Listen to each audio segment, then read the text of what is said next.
Coach Jal. Yan. So, bago tayo mag-start sa aking topic, share mo na lang. Okay po yung audio, no? Tsaka yung PowerPoint. So, bago po ako mag-share ng topic, mag-share po muna ako ng maikling story about product results sa pag-take na almost 6 years na po na tinatake ko ang Herbalife Nutrition. So, ako po si Coach Rio. Ang background ko po, ako po ay isang dentista. And ginamit ko nung una ang Herbalife Nutrition nasa sports nutrition kasi noong mga time na nasa 40 ako, sobrang active ako, lalo na sa mga outdoor activity. And malaki yung naitulong sa akin ng product na to, bukod dun sa energy, na correct din po yung aking mga sa health, so lalo na sa aking digestive system. Yan, so naging regular po ang aking bowel movement. And yan po, 6 years, almost 6 years ko na siyang tinitake. And ngayon po na ako po ay 47 years old na po. Ginagamit ko na siya for healthy aging, flexibility, and mobility. So, yun pong nagustuhan ko sa Herbalife Nutrition as a wellness coach and as a dentist po. So, hindi po nalilimitahan yung ating kakayahan, no, kung paano tayo mag-share ng information, lalo na sa wellness. So, nakakapag-share po tayo bukod doon sa oral health, sa mga pasyente, kung hindi doon sa overall wellness ng isang tao. Yan. So, magandang magandang kaugalian na hindi nalilimit yung ating kaalaman sa profession lang natin. So, nagkakaroon din tayo ng concern sa ibang tao. And yan, kaya po nagustuhan ko po ang Herbalife Nutrition. Yan. So, proceed na po tayo sa ating topic. Yan. So, ang ating topic today ay galing po sa isang specialist. Yan, si Dr. David Heber. So, siya po ay isang chairman of Herbalife Nutrition Institute, leads Nutrition Education and Research Initiative globally, expert in obesity and nutrition. So makikita niyo po siya, meron po siyang Facebook page, yan na nakasulat sa aking screen, and meron din po siyang Instagram. At ito pong topic na to ay naging featured niya sa Instagram account niya. So ang topic natin for today is all about understanding brain health. Yan, ito po yung number 12 na topic about brain health, at yan po yung the brain affects wellness. So, itong the brain affects wellness, at ang pag-uusapan po natin dito, yung connection ng brain natin sa ating digestive tract o yung ating sistema para sa pagtunaw ng mga kinakain. So, ano nga ba yung pwede nating madaanan na topic for today, no? So, nagbigay ng 4 na key si Dr. David Heber, at ito yung yan po, yung relasyon ng ating tiyan papunta sa utak in terms of emotion. Yan, emotions, yung mga behavior, feelings, yan po. And yung epekto din yung microbiome, sorry naman po sa spelling. So microbiome po yan, yung good and bad bacteria na nasa loob ng tiyan natin. Ano ba yung kinalaman yan sa ating utak? Yan. And yung nerve connection o yung nagbibigay ng signal mula sa tiyan papunta sa utak, at mula sa utak papunta sa ating tiyan. Yan. At ito pa po, yung biological clock natin. Yan, malaki ang epekto ng mga yan, yung mga keywords na yan na binanggit ni Dr. David Heber. So mag-uumpisa tayo sa emotions. Yan. Sabi ni Dr. David Heber, the gastrointestinal tract is sensitive to emotions such as anger, anxiety, sadness, and other feelings that can trigger symptoms in gut. Yan. Kung mapapansin nyo sa ating digestive system o sa ating tiyan, diyan po ginagawa lahat ng mga hormones. Diyan na po produce yung ating hormones. Kung bakit nagkakaroon tayo ng pabago-bagong pag-uugali or nararamdaman bago yan magbigay ng signal sa ating brain. Etong chart na to nagpapakita ng iba't ibang hormone sa katawan natin na pwede natin maramdaman within a day. Yan. So, kung mapapansin nyo, yung happiness at saka yung love halos magkaparehas. No? Tapos yung anger, tsaka yung Yung envy, halos magkaparehas sila ng kulay. Yung surprise at saka tong shame, di ba? So sa ngayon, pwede niyo pong i-type sa box, ano po ba yung kondisyon ng inyong emotion today? Ikaw ba ay nagagalit or nababagabag or ikaw po ba ay malungkot today? Yan. So okay lang po yan kung alin man dyan sa mga emotions na yan ang iyong pakiramdam today. Pero syempre, bibigyan kita ng idea or information, ano nga ba yung kinalaman yan sa ating brain health? So pagdating sa stress response, yan, kapag tayo ay nakakaramdam ng stress o anxiety, ang katawan ay naglalabas ng stress hormone. Yan. So, yung stress hormone na yon, yun yung maaaring magpabagal o magpabilis ng digestive process ng pagda-digest sa digestive system. So, nagdudulot yon ng minsan na sintomas ng pananakit or kabag or diarrhea. Yan. So, pagdating naman sa muscle contraction, kapag depende pala yung muscle contraction ng bituka mo, depende pala sa emotion mo. So, ang stress at emotional na pagkabalisa ay maaaring mag-trigger ng sobrang contraction. So, kung ikaw ay balisa, so mas magre-resulta ito na nagkakaroon ka o nagkakaroon ka ng pakiramdam na abdominal pain or cramp sa tiyan. Yan. So pagdating naman sa microbiome or yung mga good and bad bacteria sa ating tiyan, so ang kinalaman ng emotions diyan, ang stress at malalim na emotional na pagbabago ay maaaring makaapekto sa balance ng microbiome or ng bacteria. So nagkakaroon pala ng imbalance ng good and bad bacteria sa loob ng tiyan kapag meron kang problema sa emotion. Pagdating naman sa psychological impact, ang taong nakakaramdam ng sobrang stress o depression ay mas madalas makaranas ng gastrointestinal symptoms. Yan. Kaya kung madalas kang makaranas ng simptomas sa tiyan kapag emotional stress, maaaring makatulong yung relaxation, yan, at deep breathing, yan, maaaring makatulong sa'yo upang mabawasan yung epekto ng gastrointestinal na nararamdaman mong hindi maganda. So yung pinakamagandang example nito para sa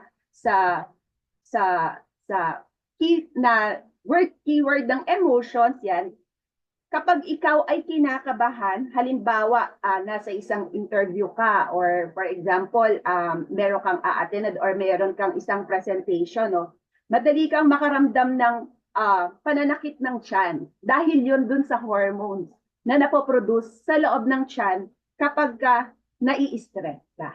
Yan. So, yan yung binigyang point ni Dr. David Heber. So, next naman is yung microbiome. Yan. So, isang second, the keyword is yung microbiome. So, the microbiome consisting of 14 trillion bacteria make a number of small chemicals that travel to the brain in response to the food you eat. Yan ang sabi ni Dr. David Heber. So, ano ba yung tinutukoy niya dito? Kasi po sa ating tiyan at connection niyan sa ating utak, kapag po kumakain tayo ng mabuting pagkain, for example, mga green food or mga healthy food, nagkakaroon po ng pag-produce ng enzyme na tinatawag na postbiotic. So yung postbiotic na yan, resulta ng connection ng tiyan sa ating utak. Yan. So kapag maganda yung kinakain natin, mas maganda yung magiging epekto sa katawan nito, lalo na sa pagpaproduce ng hormones sa katawan natin. So, ang bituka at utak ay konektado sa pamamagitan ng vagus nerve, sabi nga daw po.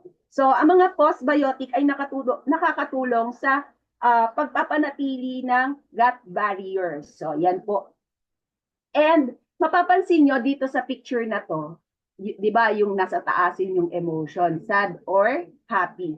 Kapag po ang kinakain mo ay masusustansyang pagkain, nagkakaroon ng magandang connection ang ating brain at ang ating tiyan. Pero kapag ang kinain mo more on sobra-sobra sa kailangan ng katawan mo. Kasi minsan, di ba, masarap din naman kumain ito. Pero kapag sobrang dami na hindi naman kailangan ng katawan mo, kita mo yung emotions, hindi nagiging maganda yung epekto nito sa katawan natin. At bukod dyan, bukod sa ating emotions at sa ating mental health nagiging poor, nagkakaroon din tayo ng hindi magandang karamdaman sa katawan. So pwede ka maging sumobra ang iyong timbang or yung iyong body fat, or dito ka sa green part ng picture na ikaw ay healthy and energetic. Yan. So yan yung puntos na binigay ni Dr. David Heber according sa second keyword na to. So next, sabi, 90% of the nerve connection between the gut and the brain go from the gut to the brain. So pabalik-balik lang pala yung connection. Pero sabi ni Dr. David Heber, mas maraming signals na binibigay ang tiyan papunta sa utak. Kasi 90% eh. Yan. So, pero mayroong connection ng tiyan at utak at ang utak natin sa pamamagitan ng nerve connections, no? So 90% 'yon. At ang mga signal na ito ay nagdadala ng impormasyon tungkol sa kondisyon ng ating tiyan. So malalaman ng utak natin kung puno na ba yung tiyan o hindi. Dahil sa malakas na connection ito, ang ating gut health ay direktang nakaka-impluwensya sa ating mental health at pangkahalatang pakiramdam. Kaya mahalaga ang pag-aalaga ng ating sistema ng pagtunaw upang masiguro rin na malusog ang ating kaisipan. So for example nito, no, kung may kinain kang hindi maganda sa tiyan, o for example, panis yung nakain mo, or contaminated, or masarap naman yung lasa, pero meron siyang toxin. Yan. So, ang bituka mo, so magpapadala yung signal. Ito, yung nerve connection. So, 90% magpapadala ng nerve connection or ng signal ang bituka mo upang ipaalam sa isip mo or sa utak mo na may problema.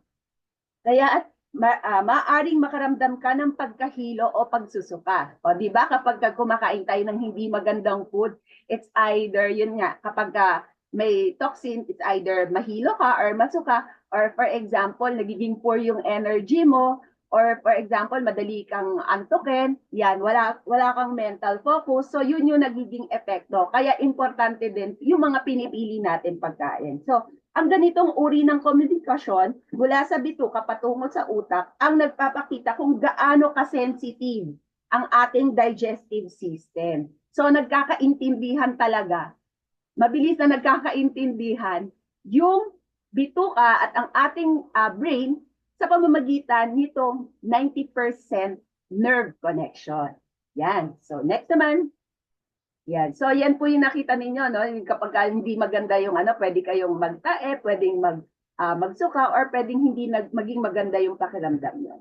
So, next po, ito yung last na keyword. Your 24-hour biological clock in the brain affects your gut function and regularity. Siyempre, ang katawan natin kinreate na magpahinga sa gabi at gising sa umaga.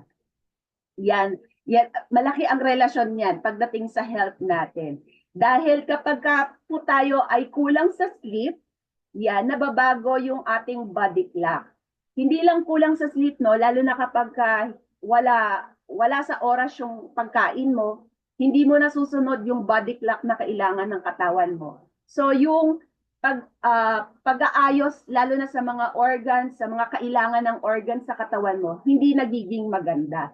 Kaya nababago yung pakiramdam natin. Naiiba yung nagiging malabo yung connection ng tiyan natin at isip natin. Kaya dyan lumalabas na kapag masyadong magulo yung body clock natin dahil sa mga ginagawa natin everyday or sa nature ng trabaho natin, nagkakasakit tayo eh. Tapos nagiging poor yung ating mental health. Bukod doon, malaki yung impact niya talaga sa kalusugan ng bawat isa. So, kailangan maayos yung body clock mo. Maiayos mo siya para kayang mag-ayos ng loob ng katawan mo doon sa oras na nagre-regenerate or nagre-recover. Yan. So, piliin natin, no, kung tayo ba ay itatama natin yung ating pagtulog. Hindi maaari, talagang makakadagdag yan ng oras natin sa ating pang-araw-araw at mas marami pa tayong magagawa kapag maraming oras natin. Or gagawin mong life gauge ba yung pagpabago-bago yung oras ng pagtulog mo na maaaring magpaigsi ng time mo at magpaigsi ng buhay mo. Yan. So yan yung apat na keywords na binigay ni Dr. David Heber na dapat nating matutunan at isabuhay. So meron tayong nutrition tips for optimal brain health in connection with the brain and gut connection po. Yan. So narito po yung 5 major nutrients for the brain. Kailangan po kahit papaano alam natin tong mga major nutrients na to, no, para matulungan natin na maging mas maganda yung brain health natin and gut and brain health natin. So need natin ng lutein, yan, DHA omega-3, meron yan sa mga products natin. Pwede nyo pong itanong ang inyong personal coach. And ito pong B vitamin, vitamin D, and protein. Malaki yung help niyan para ma-maintain po yung ating brain health. Bukod dyan, so ito, what can I do to nurture my gut-brain axis? Yan yung connection ng gut and brain health nyo. So, pwede tayong kumain ng soluble and insoluble fiber. Tandaan po natin, kapag mabubuting pagkain yung pinapasok po natin sa ating tiyan, mas malaki yung magiging magandang resulta na mararanasan natin. Yan, yung pagkain ng prebiotics and probiotics para mas magkaroon ng magandang production ng postbiotic or yung enzyme na nagpo-produce kapag kumakain ka nitong mga to. And antioxidant din and anti-inflammatory food. Yan, kasi kapag may mga pamamaga or infection sa katawan natin, nakakaapekto yan sa ating panunaw. At ganun din, kapag hindi maganda yung pagtunaw ng pagkain natin, nakakaapekto yan sa ating mental health. At dahil dyan, ito po yung mga product line na product support na pwede ko pong i-share sa inyo. Nandiyan po si Aloe para sa ating gut health, si Fiber Bun para mapakain mo yung iyong good bacteria ng mga fiber na kailangan niya. Yan. And ito pong bago nating fiber na in powder and itong Simply Probiotic para mas mapadami o mabalanse yung ating good bacteria plus itong Herbalife line na maganda po sa ating brain health. Hindi lang po yan maganda sa brain health, maganda din po yan sa skin, sa joint, and sa ating system, sa heart system. And yan po yung parating nating ini-introduce na nutritional shake mix na kung alam mo, hindi healthy yung kinakain mo or kulang yung nutrition, pwede mo tong i-add as supplement for everyday mo na pagkain. At dahil dyan, maraming salamat po at naway naibahagi ko po yung pinakamahalagang impormasyon na sinabi ni Dr. David Heber. Thank you po and back to you po, Coach Jessie.